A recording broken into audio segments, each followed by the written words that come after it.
Bencana banjir kembali melanda wilayah kota Ternate. Kali ini banjir terjadi di Kelurahan Tafraka, Kecamatan Pulau Hiri pada Selasa 13 Januari 2026 lalu akibat intensitas hujan yang cukup tinggi sejak dini hari. Banjir tersebut berdampak pada 8 rumah warga, menyebabkan sejumlah perabot rumah tangga rusak serta mengganggu aktivitas masyarakat di wilayah tersebut. Kondisi cuaca ekstrim juga sempat menyulitkan proses penanganan karena akses ke Pulau Hiri hanya dapat ditempuh melalui jalur laut.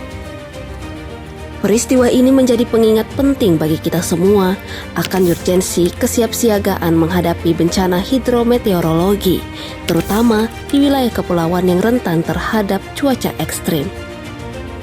Untuk mengetahui lebih jauh kronologi kejadian, langkah penanganan, serta upaya mitigasi ke depan, kami mewawancarai pelaksana tugas Kepala BPBD Kota Ternate, Ferry Hamdani Woli. Tribuners, Anda sedang menyaksikan episode 12 Saksi Kata, rekonstruksi peristiwa dari narasumber utama. Halo Tribuners, saya Galmira dan Anda sedang menyaksikan podcast Saksi Kata. Sebelumnya Tribuners, bencana banjir terjadi di Kelurahan Tafraka, Kecamatan Pulau Hiri, Kota Ternate, Maluku Utara, tepatnya pada Selasa 13 Januari 2026 akibat intensitas hujan tinggi yang turun terus-menerus di wilayah tersebut. Nah, banjir ini berdampak pada 8 rumah warga di sana, di mana sejumlah perabot rusak dan aktivitas warga tentunya terganggu akibat hujan lebat yang juga terjadi sejak dini hari. Situasi ini Tribuners tentu menjadi pengingat bagi kita semua tentang pentingnya kesiapsiagaan menghadapi cuaca ekstrim, terlebih untuk wilayah kepulauan. Untuk itu Tribuners, saat ini saya sudah bersama dengan PLT Kepala BPBD Kota Ternate, Bapak Ferry Hamdani Woli, untuk membahas terkait bencana tersebut selengkapnya. Apa kabar Pak Ferry? Alhamdulillah baik, Bu. Alhamdulillah. Terima kasih Pak Ferry karena sudah bersedia untuk kami wawancarai untuk menjadi narasumber Saksi Kata. Nah, mungkin Pak Ferry bisa langsung menjelaskan kronologi dari banjir di Tafraka tersebut seperti apa, Pak? Ya, baik, terima kasih Tribuners yang menonton wawancara ini. Bisa kami jelaskan terkait banjir yang terjadi di Tafraka pada Selasa 13 Januari 2026 kemarin. Kronologisnya memang ini kejadiannya itu di jam 5 pagi ya. 5 pagi. Kami sendiri mendapat laporan pada saat itu melalui Sekretaris Kecamatan Pulau Hiri, kemudian dari Babinsanya terkait kejadian ini, dan memang cuaca di Kota Ternate dalam 1 minggu ini lagi tinggi hujan. Iya. Lagi hujan terus. Hujan terus. Betul. Ini dampak dari kalau kita merujuk di rilisnya BMKG, ada aktivitas bibit siklon tropis ya yang mendekati wilayah Indonesia, khususnya di Papua bagian utara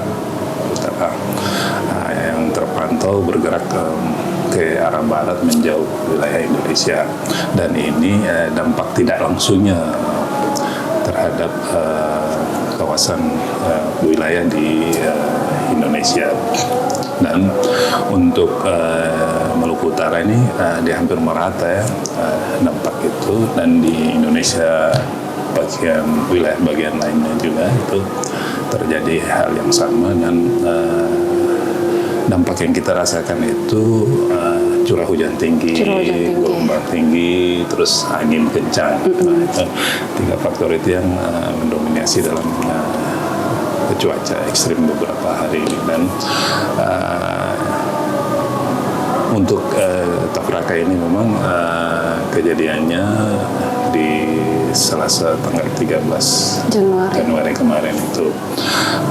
Menurut data yang kami punya memang 8 rumah kurang lebih yang terdampak, dan pada saat informasi itu kami terima, kami sudah langsung menerjunkan tim untuk melakukan pemantauan di lapangan Pademangan. Cuman karena terkendala dengan faktor cuaca, jarak pandang yang begitu pendek, sehingga motoris juga tidak berani mengambil resiko, sehingga pada pagi itu sampai dengan sekitar jam 11 kami putuskan kami menunda untuk menyeberang ke Hiri, dan nanti keesokan harinya baru di hari Rabu. Iya, melakukan pemantauan di Hiri kira-kira. Nah, kalau tadi Pak Ferry jelasin kalau penyebabnya ini memang di Ternate dalam 1 minggu terakhir cuacanya buruk, begitu ya Pak Ferry. Apakah intensitas hujan tinggi ini menjadi faktor utama atau mungkin ada faktor lain di Tafraka sampai menjadi banjir gitu karena hujan turun terus? Iya, dalam setiap kejadian banjir yang terjadi di Ternate mulai pekan-pekan ini, kemarin mulai tanggal 5, tanggal 6, tanggal 7 itu kan cuaca ekstrim dan terjadi banjir di beberapa tempat maupun genangan serta longsorannya, dan kejadian yang dominannya itu selain banjir ada longsor, terus angin kencang membuat ada beberapa rumah yang atapnya terbang atau rusak. Nah, jadi untuk kejadian di Hiri ini memang kita ketahui faktor alam yang memang menjadi penyebab utamanya, karena curah hujan cukup tinggi, sehingga drainase yang ada itu memang tidak mampu menampung. Nah, selain itu memang ada faktor lain yang mempengaruhi kejadian banjir di Hiri itu. Dari pemantauan kami kemarin itu memang terlihat di lokasi ada infrastruktur, dalam hal ini saluran yang memang sudah jebol, yang dia melimpas masuk di perumahan warga ya, tempat itu. Dan menurut informasi masyarakat juga memang ada pengaruh beberapa infrastruktur yang terbangun di situ. Mungkin kira-kira. Jadi memang ada drainase yang memang sudah tidak bisa menampung karena curah hujan yang tinggi itu, dan juga ada tanggul ya, kalau tidak salah yang jebol ya. Kalau tanggul saya tidak dapat informasi. Jadi ada saluran yang jebol. Nah, kalau untuk saat ini berdasarkan data dari BPBD, tingkat kerusakan rumah, katanya ada 8 rumah warga kan yang terdampak. Kerusakannya seperti apa Pak Ferry? Kalau yang kita amati di lapangan itu kan rata-rata ini kan terendam air, jadi kerusakan itu perabot di rumahnya. Untuk kerusakan fisik bangunan belum terdata. Dan kami lihat memang kalaupun ada tidak kelihatan secara nyata ya. Jadi perabot warga rusak, dan tentunya aktivitas warga juga terganggu. Iya, itu sudah pasti. Cuman ciri khasnya banjir di wilayah Kota Ternate ini kan begitu selesai hujan dia surut juga. Iya, betul. Iya, jadi mungkin memang tidak terlalu lama dia tergenang, tapi cukup memicu kerusakan, Pak Ferry. Iya, betul. Oke, nah ini kan sekaligus menunjukkan bahwa ini merupakan tantangan juga dari BPBD Ternate karena menangani banjir di wilayah kepulauan atau menangani bencana di wilayah kepulauan. Seperti tadi Pak Ferry jelasin juga bahwa kejadiannya di hari Selasa, tim baru bisa turun memantau di hari Rabu. Nah, selain itu mungkin seberapa besar sih tantangan penanganan bencana di wilayah kepulauan kalau menurut Pak Ferry? Tantangan kalau untuk tantangan penanganan bencana wilayah kepulauan ya tentu yang pertama memang kendala transportasi. Untuk komunikasi sendiri sekarang kan rata-rata wilayah kepulauan sudah terkonek dengan jaringan HP apa saja. Untuk komunikasi masih bisa, tapi kalau untuk transportasi itu yang agak terkendala. Ya, terutama pada saat cuaca ekstrim seperti ini. Kalau untuk penanganan bencana yang kemarin, bagaimana pola koordinasinya dengan TNI mungkin atau Polri atau mungkin pemerintah kelurahan setempat? Iya, tugas fungsi BPBD itu kan ada 3, Bu. Kami mempunyai fungsi pertama fungsi komando, kemudian yang kedua fungsi koordinasi, dan 3 fungsi pelaksana. Dan yang paling dominan yang kita laksanakan itu terutama fungsi koordinasi. Ya, fungsi komando maupun fungsi pelaksana itu hanya pada saat tanggap darurat saja. Nah, jadi kondisi seperti ini memang koordinasi yang kita maksimalkan. Pada saat kejadian kemarin kami sudah koordinasi baik dengan katakanlah TNI Babinsanya, kita berkoordinasi, kemudian dengan OPD terkait, kami juga sudah melakukan dengan Dinas PU, kemudian dengan Kementerian BWS, kami juga melakukan koordinasi. Ya.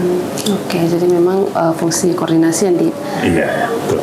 Oke, nah mungkin BPBD punya SOP ya Pak Ferry ya, khusus untuk penanganan bencana di pulau terluar, karena pulau terluar kan bukan cuma Kiri, ada juga Batang 2, ada juga Pulau Moti. SOP seperti apa atau SOP khusus seperti apa yang dilakukan BPBD?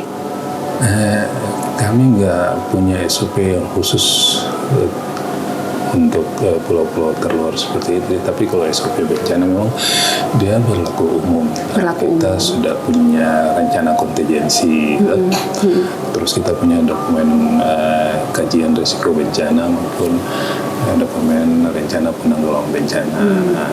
Ini untuk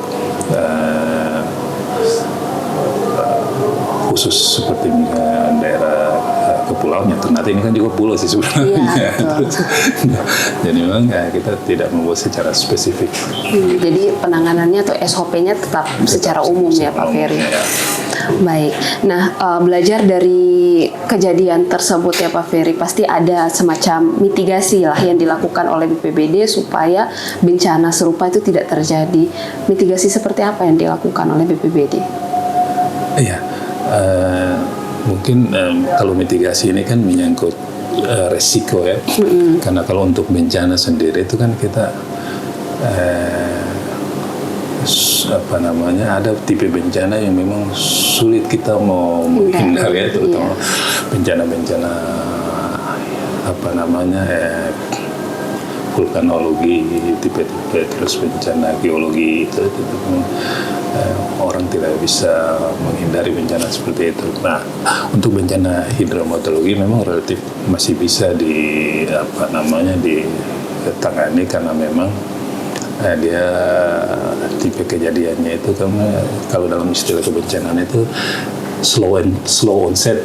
Nah, jadi dia kejadiannya itu perlahan-lahan, berakhirnya juga perlahan-lahan untuk bencana hidrometeorologi itu. Kalau tipe bencana geologi itu dia tipe rapid onset, kejadiannya tiba-tiba. Jadi memang orang tidak punya kesempatan untuk melakukan penyelamatan diri lebih maksimal. Terkait dengan bencana banjir di Tafraka ini tentu ke depan yang tadi Ibu sudah sebutkan, kita melakukan koordinasi terus kemarin sudah ada tim juga yang turun setelah hari kedua itu, dan nanti ada rencana untuk dibahas bersama-sama dengan Dinas Pekerjaan Umum, dengan BWS terkait penanganan seperti apa, sehingga bencana ini nanti seperti Ibu katakan tidak terulang lagi. Tidak terjadi lagi. Jadi memang kalau dilihat yang saya sudah katakan tadi, ada infrastruktur saluran yang rusak, tentu itu harus diperbaiki ya. Diperbaiki terus. Sebenarnya bencana ini kan terus seperti banjir itu kan begini Bu, banjir ini kalau secara logika sederhana terjadi banjir atau genangan ini kan karena limpasan air permukaan atau air hujan yang masuk di satu wilayah dengan air yang keluar itu tidak seimbang ya. Air yang masuk di satu kawasan itu lebih banyak dibanding yang keluar. Jadi solusinya sebenarnya kan kita memperkecil air yang masuk, memperbanyak air yang keluar. Memperkecil air yang masuk itu dengan bisa dengan jalan kita mengalihkan alur airnya yang masuk situ, kita mengalirkan ke tempat lain kan. Artinya bahasa sederhananya kan seperti itu. Nanti kalau secara teknis ada hitung-hitungannya, ada yang berlaku. Terus untuk air yang keluar itu kan kita bisa memperbanyak outlet pembuangannya, baik dimensi penampang basahnya kita perbesar dan sebagainya. Penguapan udara juga diperbanyak, resapan masuk ke tanah juga diperbanyak gitu. Jadi itu mungkin nanti secara lebih teknis mungkin dengan dinas pekerjaan umum dengan dinas PU ya Pak ya. Nah ini video diambil hari Kamis tanggal berapa ini? Sebentar. 15. Ini video diambil hari Kamis tanggal 15 Januari. Jadi setelah 2 hari ya kejadian. Kalau boleh tahu mungkin saat ini kondisi di Tapraka seperti apa Pak Ferry? Iya, seperti yang saya sebutkan tadi kan, karena untuk tipe banjir yang terjadi di Kota Ternate ini rata-rata kan setelah hujan reda, banjir juga surut. Jadi kemarin tim juga ke sana di hari Rabu itu ada, saya lihat itu yang 2 rumah yang masih ada bersih-bersih rumahnya, yang memang tergenang air, terus ada lumpur yang masuk. Tapi secara umum aktivitas masyarakat masih berjalan seperti biasa sih. Memang kalau kita mengatakan pengaruh ya jelas berpengaruh terhadap aktivitas kehidupannya. Iya. Nah tadi juga Pak Ferry sudah menjelaskan bahwa cara atau mitigasi lah yang bisa dilakukan untuk mencegah hal serupa terjadi di kemudian hari. Nah kalau untuk peran masyarakat dalam upaya pencegahan banjir khususnya di daerah Tapraka, perannya seperti apa Pak Ferry? Iya, memang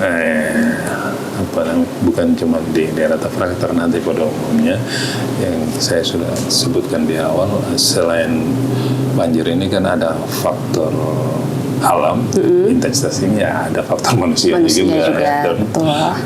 Memang kalau di Tapraka tidak terlalu nampak, tapi kalau misalnya di Kota Ternate ini kalau kita melihat kejadian di tanggal 6 Januari kemarin ada banjir di daerah Salero itu yang keluar kan lebih banyak sampah. Itu di daerah kami Pak.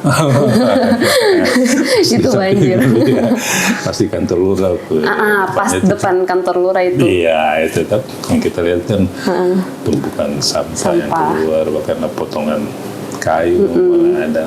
Jadi memang untuk merubah perilaku kita semua ini terkait kedisiplinan kita dalam buang sampah ini harus lebih ekstra ya. Tentu kita sebagai pemerintah tidak intinya selalu melaksanakan program. Di kami juga ada program sosialisasi informasi ya, semacam mungkin ibu kota ini terkait brosur-brosur kita produk kita sebarkan baik di sekolah maupun di tempat-tempat mungkin langkah kami ya seperti itu. Edukasi ya Pak Ferry. Nah kalau dari BPBD mungkin sudah memetakan titik-titik di Kota Ternate, oh ini yang titik-titik rawan banjir, itu di mana saja Pak Ferry? Oh iya, kalau terkait titik-titik rawan bencana baik banjir maupun bencana-bencana lain, kami di sini mempunyai ada namanya dokumen kajian risiko bencana. Jadi di dokumen itu sudah selain isinya narasi tentang bagaimana risiko bencana di Kota Ternate, dilengkapi dengan peta-petanya.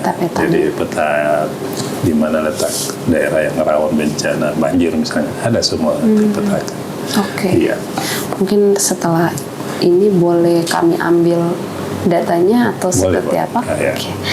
Baik. Nah itu soal pemetaan atau titik-titik di wilayah Kota Ternate yang rawan bencana, bukan cuma rawan banjir ya, rawan bencana juga ya Pak Ferry.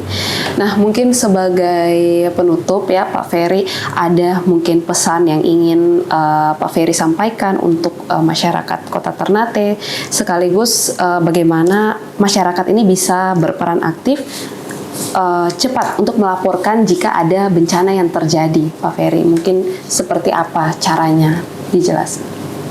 Ya, tentunya kami sebagai instansi yang memang membidangi persoalan bencana, tidak henti-hentinya kami menghimbau kepada semua warga Kota Ternate, terutama pada saat-saat seperti sekarang ini, cuaca lagi ekstrim, untuk meningkatkan kewaspadaan, kesiapsiagaan, terutama warga Kota Ternate yang bermukim di bantaran sungai atau barangkal, kemudian yang di dekat tebing yang rawan longsor, dan kemudian yang beraktivitas di luar, misalnya pada saat cuaca ekstrim, sebisa mungkin menghindari pohon yang tinggi. Terus saudara-saudara kita juga yang berprofesi sebagai nelayan ataupun motoris, kondisi cuaca ekstrim sekarang itu kan disertai dengan angin kencang dan gelombang yang tinggi. Jadi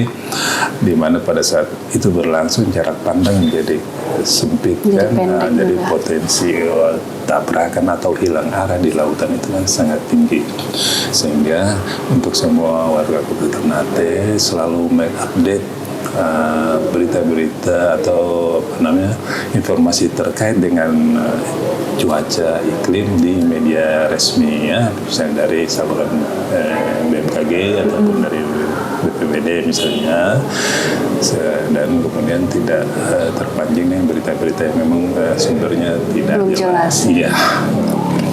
Jadi dari BPBD informasi resminya kita bisa akses di mana, Pak Ferry?